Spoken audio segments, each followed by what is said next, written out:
नमस्कार, मैं डॉक्टर रजनीश कुमार आप सभी का एक बार फिर से हार्दिक स्वागत करता हूं। प्रिय विद्यार्थियों, आज के वीडियो लेक्चर में हम एक अलग विषय पर आप सभी से चर्चा करेंगे, जो कि आपके कमेंट्स पर आधारित विषय है। अक्सर हम आप सभी के कमेंट्स को देखते रहते हैं और लगभग 95% के आसपास में कमेंट्स को मैं पढ़ने की कोशिश करता हूं और उनका जवाब भी देता हूं। तो उसी में से बहुत सारे ऐसे कमेंट्स आए जो कि हो सकता है कि नए विद्यार्थियों का हो कि सर जो भी कुछ आप पढ़ा रहे हैं वो हमारी परीक्षाओं के दृष्टिकोण से महत्वपूर्ण है कि नहीं है। तो मैंने सोचा कि इस बात को क्लियर कर दूं कि इस चैनल का उद्देश्य क्या है और हम आपसे क्यों जुड़ते हैं। तो इसमें चैनल से जुड़े हुए जो नए विद्यार्थी हैं उनके लिए भी ये महत्वपूर्ण है।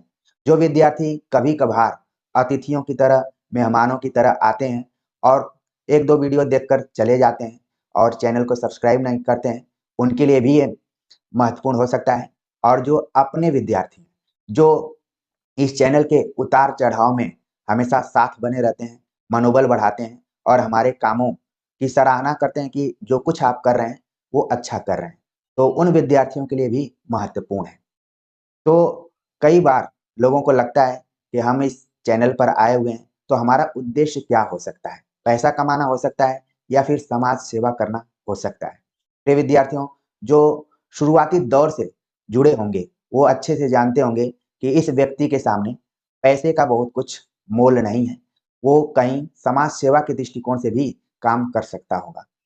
आमतौर पर मैंने कई बार सुना है, सिविल सर्विसेज की तैयारी करने वाले बहुत सारे परीक्षार्थी, अभ्यर्थी ये कहते रहे कि वो जब चयनित हो जाएँगे, तो समाज की सेवा करेंगे। नेताओं का भी कुछ यही कहना होता है कि वो समाज की सेवा करना चाहते हैं। समाज की सेवा जिस प्लेटफ़ॉर्म को चुनकर हम कर रहे हैं, उससे भी की जा सकती है। न सिर्फ़ समाज की सेवा की जा सकती है, बल्कि राष्ट्र निर्माण में भी अपनी महत्वपूर्ण भूमिका निभाई जा सकती है। तो हमारा उद्देश्य छोटा नहीं है, बहुत बड़ा उद्देश्य है और धीरे-धीरे आप सभी के सहयोग से मैं आगे बढ़ रहा हूँ, उसके तरफ अग्रसर हूँ। तो सबसे पहले दिमाग में आता है कि किसके लिए पढ़ाता हूँ, ये बहुत इम्पोर्टेंट बात है। तो हमने सोचा कि इस चीज़ को क्लियर कर दूँ कि आखिरकार मैं आप सभी से क्यों जुड़ा हूँ।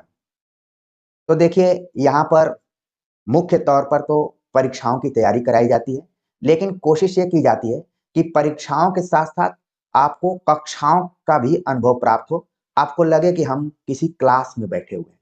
तो प्रिय विद्यार्थियों, जो नए विद्यार्थी हैं, वो थोड़ा ध्यान देकर सुनेंगे कि यहाँ पर हिंदी साहित्य संबंधी सभी परीक्षाओं की तैयारी कराई जाती है। अब हिंदी साहित्य संबंधी सभी परीक्षाएँ क्या हो सकती हैं? जैसे सीयूईटी पीजी की तैयारी कराई जाती है, यूजीसी नेट जेआरएफ की तैयारी कराई जाती है, केवीएस, एनवीएस, डीएसएसबी प्रवक्ता परीक्षाओं की तैयारी कराई जाती है। इसके अतिरिक्त आप देखेंगे कि सभी राज्यों की प्रवक्ता और असिस्टेंट प्रोफेसर के जो भी विज्ञापन आते हैं, परीक्षाएँ कराई जाती हैं, उनकी यहाँ पर तैयारी कराई जाती है। साथ में उच्च शिक्षा में आप जाना चाहते हैं, तो पीएचडी प्रवेश परीक्षाओं को लेकर भी चर्चा की जाती है और समय-समय पर पीएचडी के टॉपिक्स को लेकर, सिनॉप्सिस को लेकर भी हम चर्चा करते रहे। तो अब आप देख लीजिए कि आप किस कैटेगरी में हैं। अगर देखा जाए, हिंदी विषय से संपूर्ण तरीके से अलग-अलग क्षेत्रों में जो भी चीज़ें होती हैं, उनकी जानकारी इस चैनल पर दी जाती है, क्योंकि इन सभी क्षेत्रों का हमें अनुभव रहा है और कोशिश यही रहती है कि जो अनुभव है, जो कुछ हमने सीखा है, वो आप सभी को दिया जाए, आप सभी को बताया जाए। तो आप ध्यान में रख लीजिए कि किन-किन परीक्षाओं की तैयारी कराई जाती है, इस चैनल का उद्देश्य क्या है, इस चैनल का लक्ष्य क्या है, ये सारी चीज़ें आप देख लीजिए। अगर हम मोटे तौर पर देखें, तो जितने भी हिंदी पट्टी हैं, अगर भारत का मैप आप अपने मन में रखें, तो हिमाचल प्रदेश, उत्तराखंड, उत्तर प्रदेश, बिहार, हरियाणा, राजस्थान, मध्य प्रदेश, छत्तीसगढ़, झारखंड जैसे हिंदी पट्टी राज्यों में होने वाली प्रवक्ता और असिस्टेंट प्रोफेसर की जो भी परीक्षाएँ हैं, उनके दृष्टिकोण से हम तैयारी कराते हैं और तब कराते हैं जब एकदम से क्लियर होता है कि इसका एग्ज़ाम अब होने वाला है, निश्चित है 1 महीने में हो जाएगा, 2 महीने में हो जाएगा, 3 महीने में हो जाएगा और उस एग्ज़ाम का सिलेबस एकदम से कन्फर्म होता है कि इसी से एग्ज़ाम में पूछा जाएगा। तो हम प्रायः कोशिश करते हैं कि एक सीरीज़ चलाकर हम उस परीक्षा की तैयारी करा दें और बाकी हमारा प्रयास होता है कि प्रतिदिन आपसे किसी न किसी टॉपिक के बहाने मिला जाए और उस पे डिस्कस किया जाए। ये तो हिंदी पट्टी की बात हो गई। दूसरा, अहिंदी क्षेत्र में जहाँ भी हिंदी भाषा और साहित्य पर काम किया जा रहा है, उसको बढ़ावा दिया जा रहा है, वहाँ पर नौकरियाँ निकल रही हैं, वहाँ के विद्यार्थियों को भी पढ़ाने की कोशिश की जाती रही है। अब आपको करना क्या है? चूँकि आप तैयारी के क्षेत्र में उतर चुके हैं, तो ज़ाहिर-सी बात है कि आपसे इतना उम्मीद तो की ही जा सकती है कि आप संबंधित परीक्षा का सिलेबस अपने पास रखें, उसका प्रिंट आउट करा के ज़रूर रखें और जो भी चीज़ें बताई जा रही हैं, उनको मिलाकर पढ़िए। अब ये चैनल उस तरीके का चैनल नहीं है कि अपना पैर पसार ले और उस चीज़ को कंप्लीट न कर पाए, पूरा न कर पाए। लेकिन मैं एक सूत्र बताऊँगा, जिससे कि आपको लगेगा कि हमें खुद अपना हाथ-पैर नहीं फैलाना है, बल्कि कंसंट्रेट होकर एक ही दिशा में चलना है। क्योंकि हमारा कोई बिज़नेस का पर्पज़ नहीं है, यहाँ पर पैसा कमाने का पर्पज़ नहीं है। प्रिय विद्यार्थियों, ईश्वर की कृपा से पैसे की कभी कोई कमी नहीं रही और उम्मीद करते हैं कि आगे भी नहीं रहेगी। हमने लोगों को कुछ दिया ही, लेने का कभी इस तरीके से मौका नहीं आया और इसी मोटिवेशन के साथ आप सभी से हम जुड़ते हैं और मान लीजिए कभी आर्थिक रूप से समस्या आई, जिसकी कल्पना हम नहीं करते हैं, तो आप लोग हैं ही, तो बहुत चिंता करने की बात नहीं है। और मुझे ये बताते हुए काफ़ी खुशी भी हो रही है कि अभी हाल ही में मैं एक शॉप पर गया हुआ था कपड़ा खरीदने के लिए और कपड़ा खरीदने गया, तब तक देखा कि वहाँ पर उस दुकानदार की बच्ची मेरे चैनल से जुड़ी हुई है। अचानक पहले तो उसको विश्वास नहीं हुआ कि सर हमारे दुकान पर आ सकते हैं। तो ऊपर से नीचे तक उसने देखा और कहा कि आप अनुराग सर हैं? मैंने बोला कि नहीं, मैं डॉक्टर रजनीश हूँ। बोले कि दोनों तो एक ही दूसरे के पर्यायवाची हैं। हमने कहा कि हाँ। तो बोली कि सर मैं आपके चैनल से जुड़ी हुई हूँ। और आपको विश्वास नहीं होगा, उसके पिताजी जिस कपड़े का दाम 1000 बता रहे थे, उसको उन्होंने ₹500 में देने के लिए बोल दिया और उस बच्ची ने कहा कि सर निःशुल्क तरीके से पढ़ाते हैं। तो लाभ किसको हुआ? लाभ मुझे तो ही हुआ, बिना प्रयास के ही। तो ऐसा नहीं है कि जिस काम को मैं कर रहा हूँ, उसमें फ़ायदा मुझे नहीं है। अगर देखा जाए, तो पहचान के दृष्टिकोण से बहुत फ़ायदा है और व्यक्ति को अपने जीवन में पहचान ही महत्वपूर्ण है। इस दुनिया को छोड़कर चले जाना है, कितना भी धन संपत्ति हो, सब कुछ हो, लेकिन जो कुछ मैं अपने इस उम्र में दे सकता हूँ, हर व्यक्ति के काम करने की जो क्षमता है, 21 से लेकर 40-45 साल तक है। तो क्यों ना हम इस समय का सदुपयोग करते हुए अपने उन विद्यार्थियों को सहायता पहुँचा पाऊँ, जिनको की ज़रूरत है। तो प्रिय विद्यार्थियों, आप भटकिए मत, आप इस चीज़ को लेकर कन्फ्यूज़ मत रहिए कि ये जो भी कंटेंट हमें यहाँ पर उपलब्ध हो रहा है, वो हमारे काम का है कि नहीं। इसकी जाँच आप खुद कर सकते हैं। आप सिलेबस प्रिंट आउट कीजिए और फिर उसके हिसाब से देखिए। कौन-सा ऐसा एग्ज़ाम नहीं होगा, जिसमें हिंदी साहित्य का इतिहास नहीं पूछा जाता होगा? कौन-सा ऐसा एग्ज़ाम नहीं होगा? अगर आप हिंदी साहित्य पढ़ रहे होंगे, तो हिंदी साहित्य का इतिहास तो बिल्कुल पूछा जाएगा, बिना उसके उस एग्ज़ाम को आप दे ही नहीं पाएँगे। तो इस चैनल पर हिंदी साहित्य का इतिहास पूरा आपको मिल जाएगा। एक आलोचक का नहीं, बल्कि 4-5 आलोचकों पर हमने चर्चा की हुई है, जिसमें आचार्य रामचंद्र शुक्ल, बच्चन सिंह, विश्वनाथ त्रिपाठी, नगेंद्र। किसी चैनल पर इतना कंटेंट आपको शायद मिले। चैनल पर बड़ी-बड़ी बातें कही जा सकती हैं, टॉप फैकल्टीज़ बताई जा सकती हैं। जिस विश्वविद्यालय में संबंधित टीचर ने कभी पढ़ा नहीं होगा, उस विश्वविद्यालय से इंटरव्यू बच्चों का लिया जा सकता है। लेकिन वो बारीकियाँ आपको नहीं दिखाई पड़ेंगी, जो इस चैनल पर दिखाई पड़ती हैं। कारण आप अच्छे से जानते हैं कि यहाँ पर अलग-अलग टीम नहीं है, बल्कि एक ही व्यक्ति उस टॉपिक को निर्धारित करता है, उसके बारे में पढ़ता है, फिर उसके बारे में आपसे आकर डिस्कस करता है। न कि टॉपिक कोई बना रहा है, नोट्स कोई तैयार कर रहा है और आके अभिनय कोई कर रहा है। यहाँ पर ये सारी चीज़ें नहीं की जाती हैं और आप देखेंगे कि मुझे इस प्लेटफ़ॉर्म पर 4 से 5 साल हो गए काम करते-करते, लेकिन अभी मैं अकेले ही पढ़ाता हूँ। हमारे समकालीन जितने भी चैनल्स रहे, मुझे उन लोगों से तुलना करने की ज़रूरत ही नहीं है, लेकिन क्योंकि जब साथ में मार्केट में हैं, तो तुलना मैं किससे करूँगा? तुलना मैं जेएनयू से नहीं करूँगा, डीयू से नहीं करूँगा, बीएचयू से नहीं करूँगा और जहाँ मैं कार्यरत हूँ, वहाँ से नहीं करूँगा। अब मार्केट में यही हैं, तो कभी-कभार याद करना ही पड़ जाता है। तो आप लोग तुलना कीजिए, कि सही कंटेंट कहाँ पर मिल रहे हैं, बारीकियों से हिंदी साहित्य का इतिहास, भाषा और व्याकरण के बारे में कहाँ से बात हो रही है। हाँ, हो सकता है कि प्रचार के मामले में मैं पीछे हो जाऊं, लेकिन कहा जाता है कि शुरुआत धीमी होनी चाहिए और ठोस होनी चाहिए। आज नहीं तो कल आपको विश्वास हो ही जाएगा कि आप अच्छे जगह जुड़े हुए हैं। मान लीजिए आप किसी से प्रेम का इजहार करते हैं, तो सामने वाला तुरंत नहीं मानता है। आपको 1 महीना, 2 महीना, 3 महीना रिझाता है। फिर बाद में वो चेक करता है आपको कि आप उसके लायक हैं कि नहीं। तो मैं यही जानता हूँ या कभी-कभी सोचता हूँ कि जो भी विद्यार्थी मेहमानों की तरह आते हैं और चले जाते हैं, हो सकता है कि उनका कभी हृदय परिवर्तन हो और इस चैनल से वो जुड़ जाएँ। तो देखिए, आप जिस भी परीक्षा की तैयारी कर रहे हैं, उसमें हिंदी साहित्य का इतिहास, हिंदी भाषा, हिंदी व्याकरण से संबंधित सवाल पूछे जाते हैं। और कई बार आपने देखा होगा कि छाँटने के दृष्टिकोण से कभी-कभी जीएस इत्यादि का पोर्शन उसमें डाल दिया जाता है।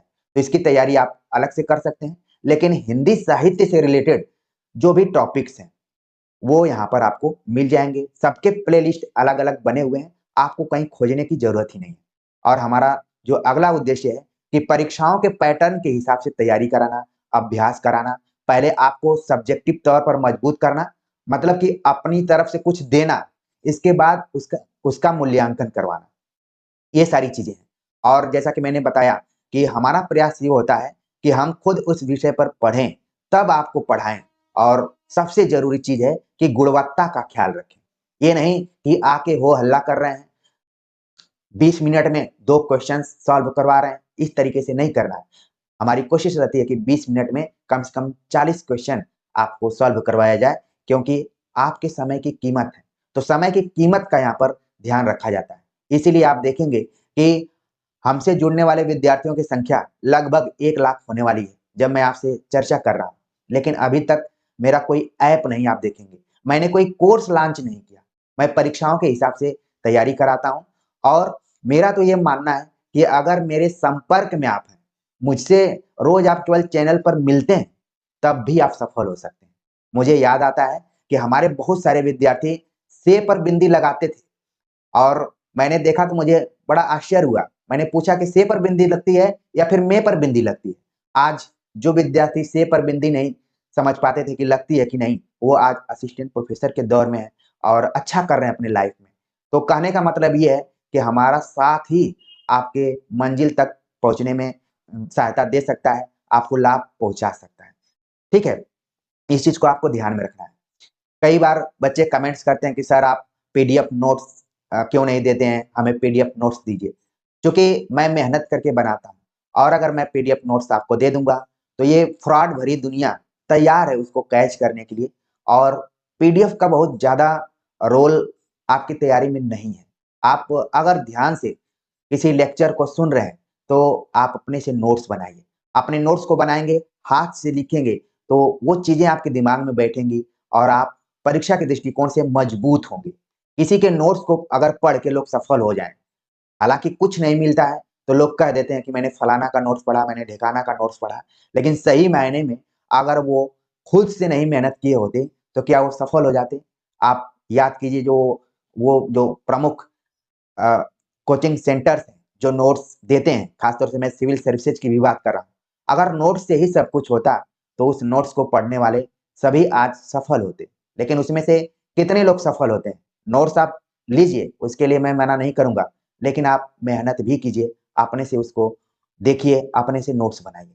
तो यहाँ पर ध्यान में रखिए कि इस चैनल का न कोई ऐप है, न कोई कोर्स लॉन्च किया जाता है। हाँ, समय-समय पर हम सीरीज़ इत्यादि ज़रूर चलाते हैं, जिससे कि आपकी तैयारी आगे बढ़ती रहे और आपका कॉन्फिडेंस भी बढ़ता रहे।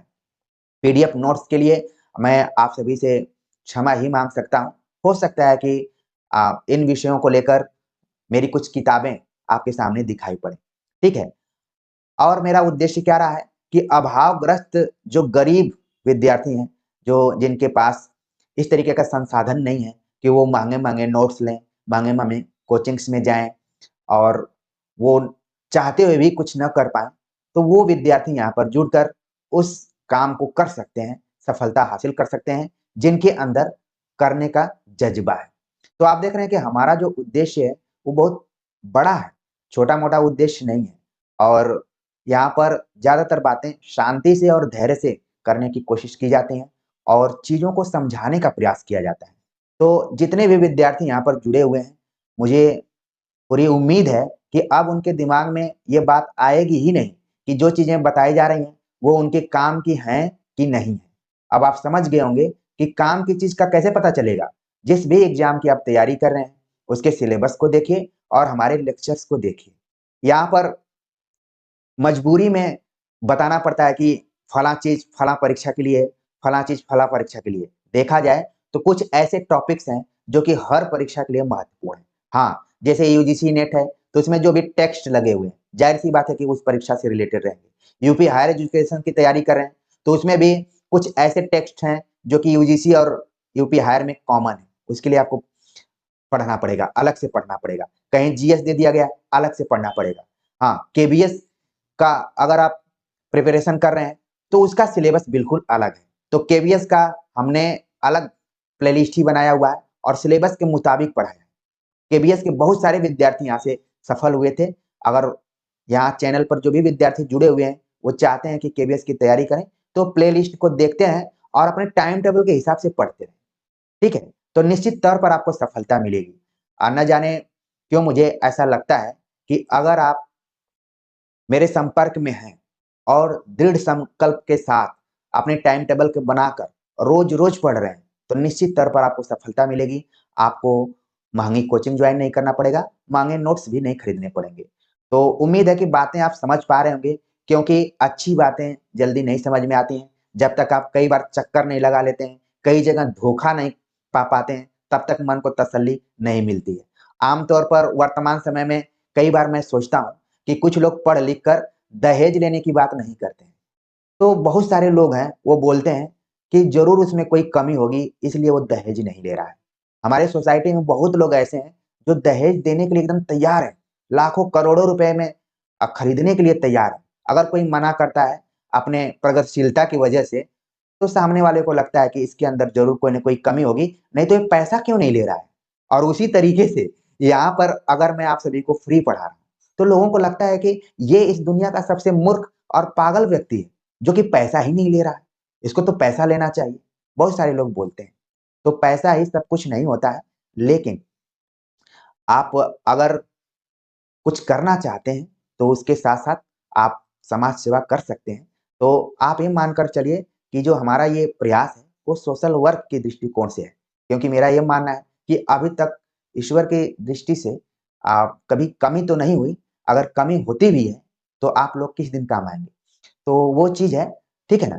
तो कुछ भावनाएँ थी, जिनको कि मुझे लगा कि अपने विद्यार्थियों के सामने नहीं रखेंगे, तो किसके सामने रखेंगे?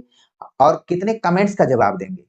तो उम्मीद है कि अब आपके दिमाग में इस तरह की कोई बात नहीं आएगी कि मेरे लिए क्या ज़रूरी है और क्या ज़रूरी नहीं है। तो आप तैयारी करते रहिए, जिस भी एग्ज़ाम की तैयारी कर रहे हैं, सिलेबस को रख लीजिए, उसके हिसाब से पढ़ते रहिए।